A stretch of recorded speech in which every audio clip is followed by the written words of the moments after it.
મિત્રો, તમિલનાડુના મુખ્યમંત્રી થલાપતિ વિજયે મુખ્યમંત્રી તરીકે પદ ગ્રહણ કર્યો, શપથ લીધાને તુરંત 3 વસ્તુની જાહેરાત કરી.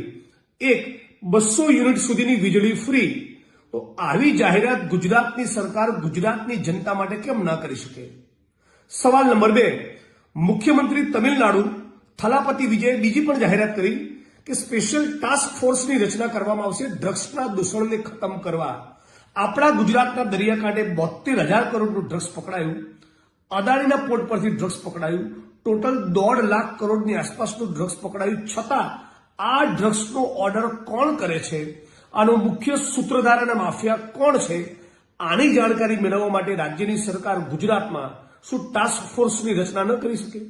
અને મહિલાઓની સુરક્ષા માટે પણ તમિલનાડુના મુખ્યમંત્રી થલાપતિ વિજયે મહિલા ટાસ્ક ફોર્સની પણ રચના કરી. ગુજરાતમાં આવી રચના કેમ નથી થતી? ગુજરાતીઓ જાગો, ગુજરાત ડિઝર્વ્સ બેટર. આ ભારતીય જનતા પાર્ટીનો કાટમાળ બહુ માથે લઈને ફર્યા, હવે આમાંથી મુક્ત બનો. આપણે ગુજરાતી તરીકે આપણે વધારે બેટર વસ્તુની લાયકાત ધરાવીએ છીએ, પાત્રતા ધરાવીએ છીએ. ગુજરાતમાં જબરદસ્ત પોટેન્શિયલ છે, એટલે ગુજરાત ડિઝર્વ્સ બેટર. આ કેમ્પેનમાં આપ તમામ લોકો જોડાઓ.